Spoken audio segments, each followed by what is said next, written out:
He's a pussy. You think? He's a pussy. So I looked at all my numbers, and the 2 weeks, 3 weeks, 4 weeks before Stern is exactly identical to that week, the week after, the week. There's no, like, you're going to bump for me talking about you. Like, nobody's researching every word you say. You fucking idiot. God, you self-absorbed moron. It's not even his fault. He's too big for too long. He doesn't have a realistic view of the world. He drives in his limo from his mansion to his office. He doesn't even know what the neighborhood looks like. It's not his fault. He's no longer relevant. He hasn't seen what a subway looks like. He talks about the subway, and he's just guessing from 1970. He has no clue. It defends him. I don't think they've changed much. Yeah.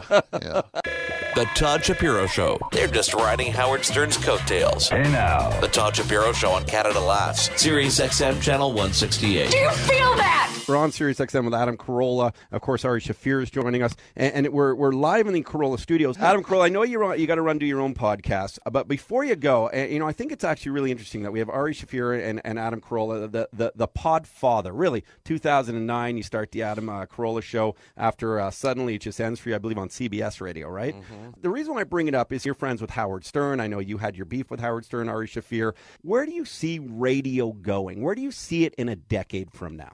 I don't know. I think know it's going to bottom out? I don't see. My whole thing with everything is like, if you have a voice and it's a unique voice and you get out there and exercise it on a regular basis, there'll be a place for you to go.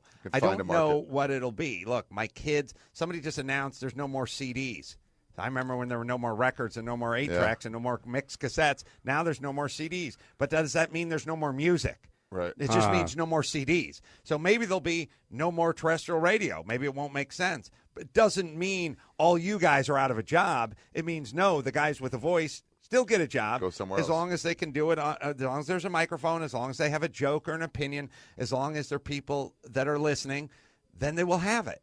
And as far as the future goes, I'm not, my feeling is, instead of sitting around trying to figure out what the future has in store for us, I have a much more effective plan. How about you get up every day and bust ass? Yeah. Just work your balls off. Then you ensure the future is a happy future for you. Instead, we're all sitting around like prognosticating. Yeah, trying to be the first to the next social media thing. Just get up and go to work. Just get up and bust your hump every day. And I bet you the future, whatever business you're in, I bet you the future will be pretty bright. It's funny. The joy of it is you want to be bigger and stuff and make more money, but the reality is you just want to be able to be a free expressionist, right? And have freedom to just say what you want on whatever. And once you get that, you're golden. I heard a bit of the Stern stuff with you, Ari, and I thought it was really cool that you kind of went at it with him. I got to be honest, because he is the king of all media. That at least that's my opinion. What's the word "all" mean to you? Well, okay, I look at a guy who did it traditionally and did it really well, and has had a massive amount of audiences for the longevity that he's had, and he's brought it to a different level. And I'm grateful as a radio guy being in the game. Was this over him saying podcasting's a zero or whatever it was? Yeah, it's just a lot. He's just sort of irrelevant. Oh, a lot. Okay. Yeah. So I got, when a lot of people tweeted me, hey, your buddy Howard just said podcasting's it's for idiots. It's like when people say, it's like when Bernie Sanders says, if you're white, you don't know what it's like to be poor. I go, oh, sure, of course I do, you idiot. I grew up poor. But I don't write Bernie a letter. Like, I don't feel personally attacked. If Stern goes, podcasting's for losers, I just think to myself, A, that's his opinion. B, I don't think of myself as you can't get me to be a loser. By your opinion. It doesn't. It's like somebody. It's like you cut in front of someone and they yell, "Fuck off, fat ass," and you go home and you get in a fetal position in the tears. No, that's their opinion at that moment. I don't feel like he's talking about me. And as a matter of fact, when somebody goes, podcasting for losers, you can't make any money doing podcasting, there's nothing there, it's an empty bag, I go, well, I'm doing really well. I got 30 fucking cars back there. I got 30 cars back there, so I feel like more of a winner I guess. because I'm achieving in the thing that you're not supposed to be able to achieve in. But with you, Ari, and with you, Adam, I love the fact that you're evolving a medium, and really that's what it comes down to. And you have a voice, you have strong content, and granted, you have bigger things supporting you, which is great. And back in the day, the Man Show, Loveline, all these things that got you terrestrial radio. And I honestly, Adam, I think what you've done in your career is beyond phenomenal for a very average guy. No, you're king. You're the king. I never think about about it. It feels like nothing. Thanks for having me. Yeah, man. Next Thank time you. we'll do it longer. Yeah, and thank you for letting us use your studios today. AdamCarolla.com. Thanks, man. Good to see you, Ari. Can I take the Lamborghini first, man? Yeah, he's like, no, not a chance. Okay, Adam Carolla, everyone. Ari, we got a good hour. The thing that I liked that Stern said, and it wasn't to give credit to how hard people work to make it happen for themselves, but it was the fact that it helps when you have a little bit of a push from like a Rogan or, in my case, I couldn't do any of this without SiriusXM. Like, I don't think Carolla would let me in his studio if SiriusXM wasn't on my headset, whatever, on my microphone. Yeah. So none of us are bigger than the brand. Is that fair to say?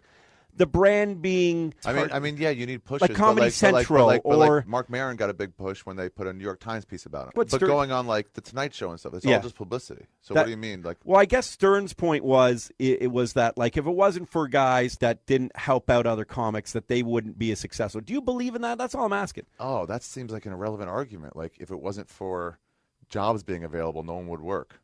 So it's like, oh, I guess. But that's not what anyone thinks about when they go to work. So is that a bullshit way of him thinking? Comedians support each other. It's been a great time for comedy. We're all really supportive. We can send a tweet like, hey, this guy's going to be in Tucson. Go watch a show.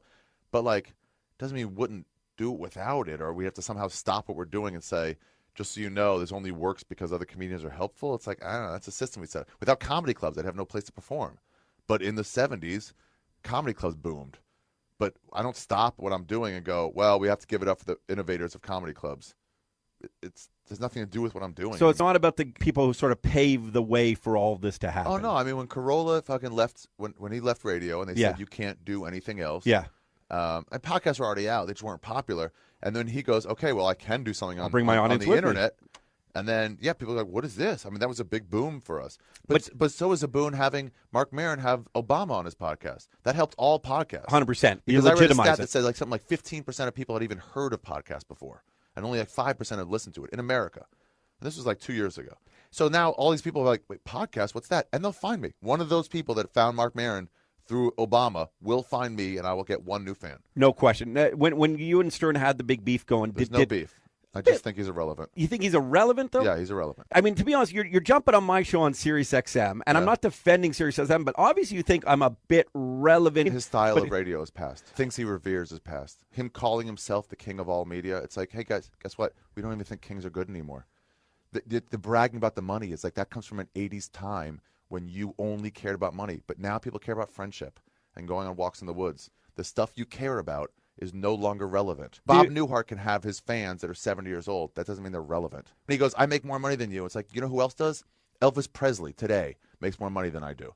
He's not a relevant artist, but he makes a lot more money than me. Still. I guess the point I was going to make is that would make me extremely relevant. I mean, like if you're saying Stern is irrelevant, because at some point he still has a big audience, he still entertains every day. He still signed a 12-year deal, obviously, because they're making profit through that, and they're getting out to people. Profit on. But here's the actual reality. I mean, I've talked to people inside at Sirius. Okay. Adam Carolla gets more listens than Stern does. They won't reveal the information. Well, we don't really measure SiriusXM shows. It's interesting. They don't actually measure. Oh no, they do. They're not sharing it with you. I wish they would have to pay you fairly. And Howard Stern stands for not paying people fairly. He stands for anti-free speech. Define that. Okay, when O&A had a problem, when people were coming down on them because a homeless guy made statements, just the freaks people have on their radio shows. So one of the freaks made a statement saying, Condoleezza Rice, I would hold her down until she loved me, or I would kiss the queen until she loved me. And people go, that's rape. You're talking about rape, and it's like, no, they're making fun of a homeless guy's ideas. And Stern, being the harbinger, the hero of free speech, of course he comes out and goes, guys, I don't like those guys, but obviously they should be allowed to say whatever they want. That's when you like a guy like Stern. But he doesn't say that. You know what he says? They went too far. He's a pussy. You think? He's a pussy. And he's so self-absorbed. He won't let his other people on his show do reads. No, I make the money, not you. The anti-free speech, though, that's the number one thing I hate about him. He's this guy who's set up to say it's all about saying what you want, and then he actively tries to get other people censored.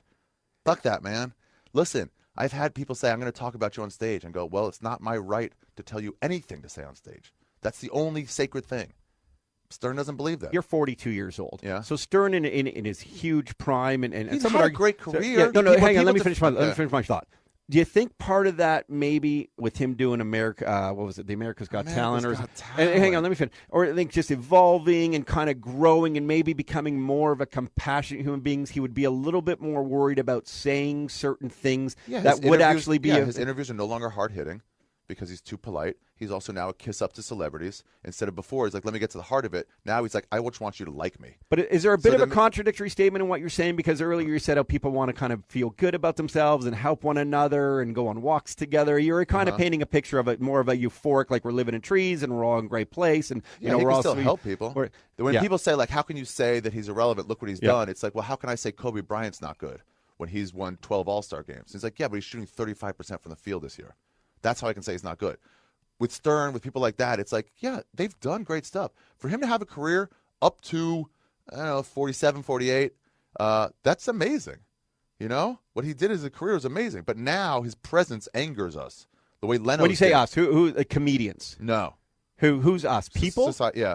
Most people between the ages of 15 and 45, 50. So would you say that, guys they get mad by his presence. The way Leno made us angry, but now that he's retired, he's kind of gone away. People are like, oh, yeah, Jay Leno. We like him. But when he was still on, it's like, get the fuck out of here. He didn't relate. Yeah.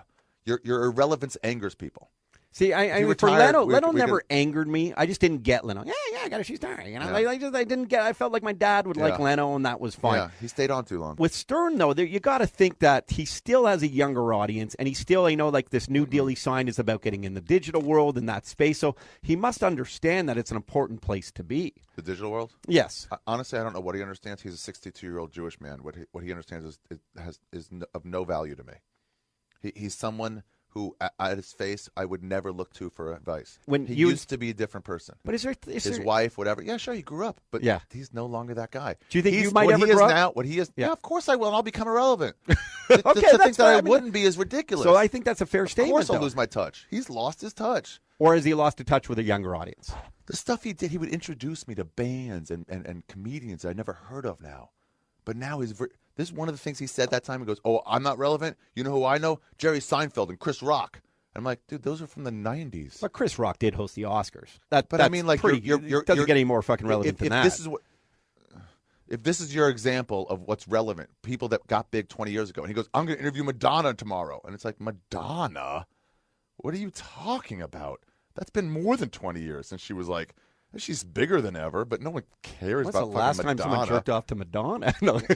It's like she's done being the thing she was. Feminist icon. That's over for her now. She's just an old lady doing pop songs. So Ari Shaffir, who is it that you talk to on the Skeptic Tank or who is it that is more relevant? Who's more hitting this audience of People that are doing stuff right now. It's like when you go see The Who. If you go see The Who, you could be like, wow, I got to see them. But you didn't really get to see them. You just have to see them some shell of a band. When you should have seen them is when they first played CBGB's, their first trip to New York in America. You'd be like, wow, I was there. It was amazing. So what you want to see is that next band. Not some old. You don't want to see the Rolling Stones. I saw a band now. called Black Pussy the other night. I thought they were a great band. There you go. Yeah, and if they become massive, you're like, I saw them when they were hungry. That's pretty cool. Viper Room's a great place to see music. But who is it's not the Anaheim fucking the Grove, where it's fucking 20,000 people there. It's like everybody knows about these people. It's kind of cool though to still go, and it can be nostalgic too, right? There's always these bands where you get into them for a while, and then that's awesome album, and then for whatever reason, oh, now you guys aren't good anymore. You know, and it's just like you're still putting out albums, but nobody cares anymore. No, that's what I mean. The lack of or you're relying on at least those older hits and stuff. Yeah, and there's some people Stern's age that are relevant. Like who?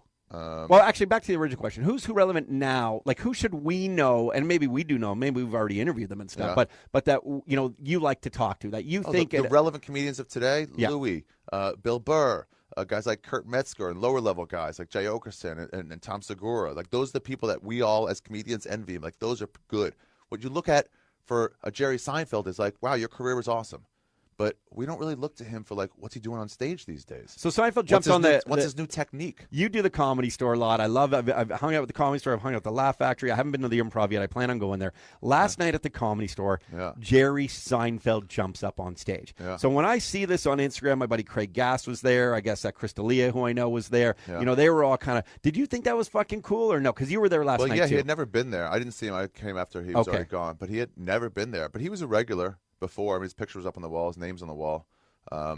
He just hadn't been there for 25, 30 years. Just hang out with Sebastian, and then he went on. It's cool that he went. He didn't do a long time, which is also awesome.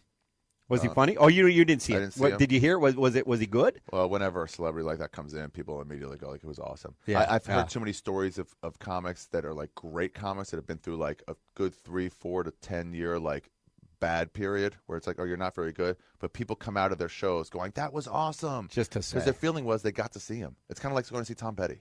We're like, Interesting. "That was awesome," but it wasn't as good as when he was doing Full Moon Fever. Yeah, and he was all plastered or whatever. But yeah. Yeah, exactly. You know. Does age crush us? Is Yeah, well, that what it is? It takes you away from having a finger on the pulse. You know, I find dating young women helps me like fucking stay into it. Cool. I would never know who Fetty Wap is without hanging around with people who know who he is. So you hang out. Yeah, Stern used to introduce me to like really cool bands and stuff. They're like I had never Soul Coughing. Remember the band Soul Coughing? I actually don't know them. Okay. They were great in the '90s. Okay. And it was like no one ever heard of them. And then they were on Stern Show, and then I had heard of them. I became a fan through that. He only some puts say- on people now that are already like bigger bands. He's not looking to break anyone. Interesting. Ari Shaffir, would some say maybe you're just not growing up with your generation? What do you mean? The only thing that's hip then, from what I'm hearing, is in this millennial to, I'm on the cusp of it. I'm on the cusp of old school meets digital, meets sort of the new world, new comedians and stuff. Would some say that maybe you're just not accepting the fact that it's still cool to go see a Pearl Jam show? No, it's okay. No, that's okay. But I mean, I don't know. Is Pearl Jam still coming out with albums? I'm sure they will. Yeah. I mean, you go to see a reunited band, and it's like, oh. I mean, it might be a good time to go see whatever's left of the Grateful Dead, but it ain't like seeing them at Woodstock. Yeah. It's not even like comparable. If Stern said I'm an irrelevant comic, you know who is relevant? Pete Holmes, Hannibal Buress, Jay Okerson, Kurt Metzger, Bill Burr. That would hurt me. If he talks about a bunch of guys who were huge in the '90s, it's like you just don't know who the comics are. Let me ask you a question. Is it frustrating? By the way, I hate when radio guys do that, and I just did. Let me ask you a question. Just ask, yeah. Does it frustrate you sometimes that the popular vote Yeah. doesn't kind of have their ear to the ground with what's going on? No, they talked about this in the Fountainhead. Most people won't see it. Most people have no idea. Twilight makes a bunch of money. Star Wars was kind of shitty, but it made a shitload of money. That's actually kind of because of nostalgia. But some shitty movies make a bunch of money. There's a lot of yokels around. So yeah, it's like you can't care what they say. And when you say yokel, is that people People who with no taste, yeah, no enviable taste. our public wants genuine. No, everybody wants it. How do you think more people find that than say what you deem as irrelevant Produced. stuff? Okay, here's the problem though. It's not just the genuine. That's what I like. That's what you like. So you as an artist will try to achieve that. But what you don't do is, hey, people are into genuineness, so I'll try to do that now. That's what fucking jobbers do, like Howard Stern, who are just in it for money. They were like, let me see what comes back. Are you doing this to kind of poke the bear a little No, bit, or this no, is this is really a thought-out opinion. This is all full on. This is who you are. This idea that it was over podcasts is like, no. I've shot on him on that same Rogan's podcast 7 times before for his other ideas that were like, what? Like every time his name comes up, it's like, how does he argue? He's a big guy, and you're like, oh, you're on that side of it? Like what? It's like you don't even know what you're talking about, and then you realize, oh, you're just some 62-year-old Jew. Of course you don't. It's not even your fault. You're married to some lady who's changing you, so you're not the guy anymore. The first 2 years of Sopranos was great. Let's say Entourage, better example. Entourage, people got into. By the end, people were just watching it because they've been watching it. But if you started with season 5 of Entourage, you'd be like, what is this? This is not worth continuing. But Which is you're already why into most it. series, I guess, die after 5-6 years type And of that's thing. why people are still into Stern, where it's like, we grew up with him. But here's the deal. If you think genuine is terrible, I don't want genuineness in what I do, then you're still an artist, and you've come up with an idea, and people can look at you because you have thoughts. You've thought it out. Not just like, what do you guys think I should do? That's irrelevant. It's not about just the genuineness. It's you deciding genuineness is a thing you want. Does your mind ever shut off? Yeah, sure, all the time. Yeah. I smoke weed. But when I get started on this Yeah, you shit, smoke a lot. I get passionate about it, so I fucking rarely get the chance to have conversations like this. Okay, let's talk about the drugs. 'Cause Yeah. You're very open about the drugs. Yeah, Mushrooms, I'm open weed, about everything. My about feeling is it's way harder to keep secrets than to keep truths. So you got nothing to hide. Yeah. I knew a girl, Katie, once. And that's another thing that gets me in trouble sometimes when I use names. People are like, why do you use names? Like, because I think specificity leads to genuineness, and that's like comedic theory, and I'll take the abuse. And lucky for you, Katie was a very popular name. Yeah. But But Katie Seabury. But she was going. She was like this, one of the slutty girls. You know, we all. She had sex a lot. Sure. I don't know why I use it twice now. Yeah. But How she had dare sex you. a lot. And then one time she said she was going on a date, and we're like, oh, and she was nervous. I'm like, why are you nervous? Like, don't you always? She goes, it's the first time I've gone on a date with somebody that I haven't already fucked. And it was just like we all laughed about it. And how can we make fun of her? There's nothing we can talk about her behind her back. Because When she's open. like, yeah, I blew some guy in the all. bathroom last week, and it's like, what? We didn't find out anything. It's free, and then we just treat her like an equal instead of like, oh, can you believe what Katie did? It's easier, It shall set you free. except for the fact, and this is originally what we were talking about, Ari Shaffir. Yeah, When you start to make some money in life, yeah, and you've kind of towed a line, and there's an edge, and then you can be over the edge, but maybe not where Ari Shaffir is. Yeah. You really, because I was doing decent in radio, so you start to kind of wonder, like, do I let it go and just be fuck it and not care, or do I kind of hold on, make sure we're paying the mortgage, make sure my wife and kid are okay? So that's the dilemma that I finna. how much do you make a year? I've done all right. Like, listen, I got a home that's worth $1.5 million. Okay, You and your wife got a car? yeah, we got cars. We're fine. We're not. So at some point, like, what do you need extra money for? I mean, I know people have quit their like law firm jobs that are making like $150,000 a year for a sort of more interesting law firm job or public defense that makes 75, but they're fulfilled. and you see them happier. Well, I mean, you're fulfilled. Yeah, we got to be. And you fulfilled. want money because it's supposed to fulfill you. It's like, now I can go on vacation. It's like, that does a little bit for sure, but to a degree. I don't know. Someone comes up to you, Ari Shaffir, and says, "I got a part in a movie for you," Yeah, and you hate the part. I'm not doing it. But it's $2 million. That doesn't matter. I've already turned it down. It has nothing to do with it. I don't need that $2 million. How long? If it shoot one day? If it shoots one day. No, it's a 6-month shoot. Yeah, it's a no real way. shoot. You got to Absolutely go not. out. You got to Absolutely not. stop doing all the shit you're doing. No way in hell. Do you ever go home and worry about some of the things you said, or go, oh shit, maybe I shouldn't have No, told that joke? I finish podcasts sometimes and I go, Yeah. that one's going to get me some heat. I know what I'm like, fuck. You ever edit one before you post it? No, I don't do that. Not for my own stuff. I only do it. I have a set of rules about it. No physical or monetary damage to anyone. So if I was doing a podcast with you right now and it came up that you said you cheated on your wife, I'll be like, yeah, that's going to hurt you. I'll take that out. But if I said, like, I don't like your hair, then no, I'm not taking that. That's just vanity. All right. So you won't go at someone that will fuck their livelihood. Yeah. I'm not get you fired. That's like shit like that I'll take out. But that's it. I never cheated on my wife, by the way, and she's listening. Okay. Hey, babe, how you doing? He gave me 9 winks. Yeah. Both He eyes. wouldn't stop winking. Both eyes. He kept Both going back eyes. and forth, so I got the point. I put my fingers in his nose. I said, smell them. I said, smell my fingers. Okay, it happened on the way here. No. Yeah. I really appreciate your candidness. Thank you. And I think that's Candor? Is it candor? It's candidness. Candidness. Okay. Yeah, What's candor. candor? Maybe it's the same. Fuck, I should know this. I'm usually I was pretty an good at English this stuff. major. I don't know. Yeah, Jesus, too much drugs, man. Oh yeah. We're gonna ask me about drugs. Yeah. I love Yeah, 'em. yeah. No, oh, you're open about drugs. Mm-hmm. I'll Cool. smoke fucking weed on the streets of Shanghai when it's punishable by death. I don't care. I'm a free American. I'll live like one. Wow, you have a big Get dick. out of my don't hair. you? You have a big dick, I bet. It grows. Okay. I have a feeling of a huge schlonger. That's part of the confidence. That's great. Maybe girls are into it. It's nice and straight. Would you ever do porn? The older I get, Katie asked me once. Actually, she was working for somebody. She goes, you could put a hood on, like wear a mask, just get a blowjob, $500. And I was like, yeah, let me look into this. And then the job went away or something. But I was like, why not? Hey, why are you winking at me 9 times now? Okay, Yeah. You're some there wearing a matador mask and a gangbang. Yeah. Shh, don't look that one up. Do you care what you look like? Because some days you have long hair, short hair, shaved, I no care what I shave. look like. I like to look cool. Yeah. So I'll change shit. I'll go to Mohawk sometimes. Yeah, I saw I'll your go to, Mohawk a bit. I Yeah. shaved like a soccer ball in my head once, like that shape, and I just like to have fun and look cool. How's Rogan? Rogan's great. The best. Yeah, he's been a huge help.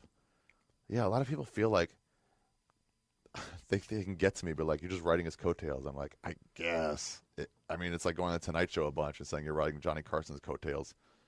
You're like, it's just guest spots. And they help. Way for people to see you. Yeah, and it's a fun talk with my friend. But I would imagine, too, though. And really what he's helped me more in is just the ability to see what it's like for a successful comic to say fuck you to everyone who tells him what to say. I mean, that, for where we're talking about today, that's a direct lineage from watching Joe handle himself. Cool. Yeah. I don't come to that on my own without seeing that. And hopefully I can be an example to other people. Well, you are. I'm taking a lot in even this conversation. No, and that's me. Like, I'm always very open and honest. I don't have to do the macho guy thing. Like, I don't care. Like, if I'm learning something, to me, that's the most important thing of every conversation I have in any life, on air or off air, is learning, education. If I'm not taking something in, I'm fucking bored. Just wasting time. So you got to take it. Rogan's his demonstrative kind of big just stance helps too. Holy fuck, he's a beast. Power on a stage, like just the way he delivers stuff. The knowing when to yell and when to whisper, the act outs. Yeah, he's got a presence on stage. He comes on, if you don't know who he is, people like leaving, if it's 12 in the morning, you go, let me wait for one more comic. This guy seems interesting. And they'll stay and watch him. He's just got this power. His technique is fucking on point. I was telling the boys back in Toronto, I saw Rogan for the first time, live on at the Comedy Store just a couple nights ago. Yeah. And I was like, it's exactly that. Like, I could not believe how he engaged. Yeah. And especially because sometimes as an audience member, I think you look at comedians and the first thing that kind of strikes you with them is an appearance which will make you kind of laugh. Like, they don't look. I always thought that intimidating comics might not do as well. And he's sort of an intimidating comic until he starts to talk. Yeah. And then he softens. Well, he knows that too. He knows that he's like looks like a jock. He even had a bit about it. It's like, I would think I'm a douchebag too. But like, so he has to overcome that. The way Silverman can rely on her cuteness. Yeah. And she goes, I can say some stuff. She didn't say this. I'm just putting words in her mouth. But she can say some stuff that's really horrible because people are like, all right, it's just Sarah Silverman. This is a cute woman who's saying it. And of course you should use that. You should use your looks. Get away with it. And Rogan has to do this thing where it's like, he also has this power where people just watch him and like, oh, who is it? He talks so confidently. But he also has this thing where it's like, fuck you. You fucking pretty, tough guy. I don't want to listen to you. So he's got to like start off his material like a little bit more self-effacing. There's a brilliant bit he does, and I won't give it away because you got to go and see him somewhere or find it in one of his specials, I'm sure, about about how women and men aren't really equal. And it's kind of that attitude you say there. Like, and he does it obviously where he still admires ladies. I don't want to give the wrong impression. Yeah. But anyway. Yeah, so no one's really equal. Yeah. Even tall and short's not equal. He had to overcome shit by being a fucking whatever he is, 5'6". Is he that small? 170. I don't know what your guys is. You guys do height, right? Yeah, we're weird. We're fucked up because we do half metric. Yeah, actually, it was really funny. I was in an Uber and I could tell my Uber driver was trying to take me for a ride for a bigger fee, and so I just put it in my Google Maps, and it's like 2 kilometers, and he's like, "What's a kilometer?" Yeah, exactly. It's the differences out here. Well, Ari Shaffir, the Skeptic Tank. How often do you record? If you guys want to check it out, it's on iTunes or on my website, arithegreat.com. You can. New one pretty much every Monday. You only follow 10 people on Twitter. Now I follow more because I'm following all the people in my show as they come out with like stories. No, you only follow 10. No, usually it's 0 or 1. Yeah, it's 10 now. I looked like every time every new episode of my show. Okay. So 3 more people will be on it. So I just follow 3 more people. Will you today. follow me for a day? No. Come on. No, I get too caught up in that Twitter stuff. All my friends are like, why don't you follow me? I'm like, then I'm following nobody. You have the best ratio. I mean, your ratio is unbelievable. Yeah. Usually I follow nobody. Lately I've been following only Eric Snowden. Oh yes, no, fuck. What a genius. Yeah, and then now, a few more people because of the show. But then after the show ends, I'll just delete them all. Oh, is that what you do? Yeah. Did you help? I mean, when you do that, do you help get them followers? Maybe. I just want to know if people like who. I don't know. I just feel people like all the people I follow. Not to digress, but when you went through that stuff with Stern, did you get more downloads? No, 0. The idea that I will gain notoriety by him talking about me comes from a time in 1987. Huh. He was that powerful. So it didn't actually do anything? I looked up. I mean, you look at your numbers for your downloads. Yeah. I mean, I actually don't anymore. I try not to. But. Yeah. I'll look once in a while. Yeah. Not the rankings because that's like comparing yourself to other people. But like, do you know how those rankings work? One day I'm 8 and one day I'm fucking. It's based on like new subscribers with comments and ratings. I think searches are even in there. Yeah. This is what I knew was a sham. Chelsea Peretti had the #1 podcast on iTunes for like a week and a half, and she had 0 episodes. Oh my God, that's a good giveaway right there. What do you mean this is the highest rated one? She hasn't even recorded a second of podcast yet. I heard some guys switch servers just to kind of get it fresh again, so they rank higher. To me, it's like I just want more people listening. It doesn't matter how many other people are doing. Anyway, so I looked at all my numbers, and the 2 weeks, 3 weeks, 4 weeks before Stern is exactly identical to that week, the week after, the week. There's no like you're gonna bump for me talking about you. Like nobody's researching every word you say. Fucking idiot. God, you self-absorbed moron. It's not even his fault. He's too big for too long.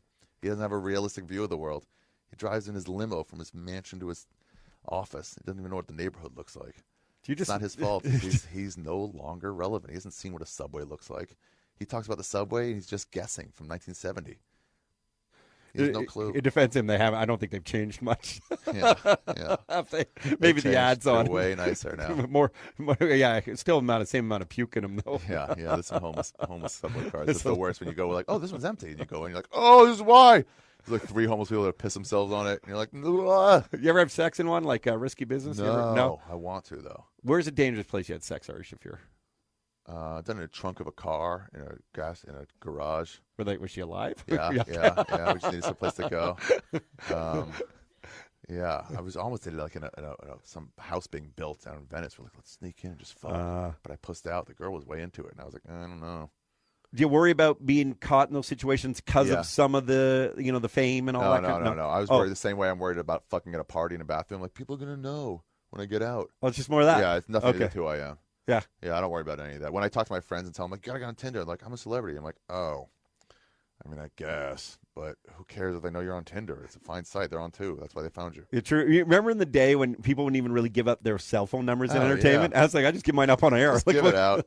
Just give it out. You got to give it out. Well, Ari, I think 2 hours you sat in here. You came in here on crutches, and I hope you heal better. You did that as a skiing accident. Canadians, we love our skiing and snowboarding. Whistler, eh? Yeah, Whistler. Oh, right on. Are you right on? Eh? We're not all. Although I do say a lot. Yeah. You're healing okay? You're feeling better? Yeah, I'm healing okay. It doesn't hurt that much. Just annoying. You can still fuck. Fine. You still bring fuck. it. Yeah, it's just harder. Where can people go and find you? Go to my website, arithegreat.com, or you can go to me on Twitter or Instagram at Ari Shaffir, 2 Fs. Check out my podcast. And if you want to watch those, I guess most of your listeners are in Canada, so those YouTube things are down. But if you want to watch 65, 68 stories that are on YouTube, awesome stories from awesome comedians, use this app called BetterNet, and it somehow goes around geo-blocking. It's free, and you can watch everything on there, on your phone and your computer. Anytime you get geo-blocked, use this thing, BetterNet. I'll always promote a free, awesome app, and this one does it. So, Canadians, it's your friend. Go and get it. Yeah, I know there's a bunch of shit that's blocked in Canada. It sucks. Yeah, I never understood that. I'm 20 miles north of the city I'm allowed to get it in, and now I can't get it? Why? You get the same TV shows.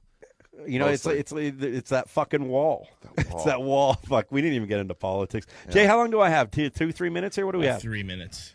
About 3 minutes. We don't think we have time to. Okay, let's do 1 minute of politics. I don't care. The system is broken. The only way to change stuff is through violence. Like the Purge. Sort of like the Purge. People can bring that up. I haven't seen it, but it's mostly like you got to get rid of the politicians, and you got to get Obama doesn't even react when there's a police shooting of a black man unless there's a riot, and then he goes, "We have to have calm. Let's look at the system. You need violence in order to have change." Which is what's happened. In the world. Yeah, I mean that's what's happening. The Arab everywhere. Spring, and it's like, guess what? The only way to change shit here, our regime is no different than their regime. The people in power, their businesses own it. The only way to change it is through violence. I'm hoping that I'm wrong and there's a peaceful solution to it. But as people become more disillusioned, and as the government refuses to hear them, there's only one way. That's the only way it ever happens. So you're not condoning it. You're just worried that it might happen. I'm worried. I'll lose friends over it. But I think in my lifetime there'll be an armed, violent revolution. I actually think that too. Yeah, I think people are already planning it, and I'm rooting for them. I just won't participate. Too much of a pussy. Yeah, I mean, I hope the government puts their guns down. It comes down to the army. Is the army going to turn their weapons on the American public, or are they going to say, "Hey, I'm not doing this"? You should write a movie with this, but throw in some comic diversions. Yeah, there you go. Yeah, a funny version of that. Yeah, I play it out in my mind, and it scares me every time. Yeah, but I don't see a way around it. Huh? Yeah, more and more people have less and less money. How do we end on a positive note? I don't know. I got to thank my sponsors. Positive. Revolution's positive. And guess what? In the new world, there'll be pizza, and it'll be delicious. Ari Shaffir. The Todd Shapiro Show on Canada Laughs, Sirius XM Channel 168. This is Jay Brody, The Todd Shapiro Show. Every single day we'll be putting up a new video where we want your comments on today's biggest stories. We're going to read your comments and your handles live on the air, The Todd Shapiro Show, on Sirius XM Channel 168. And don't forget to subscribe now to our YouTube channel. Subscribe! Subscribe! Now! Hit the button! Do it! Do it! Do it now! Do it! Right there! Do it! Do it now! Subscribe! Quick! Quick, quick, quick! Hit the button! Hit the button! Hit the button! Go, go, go, go! Go now! Now! Now!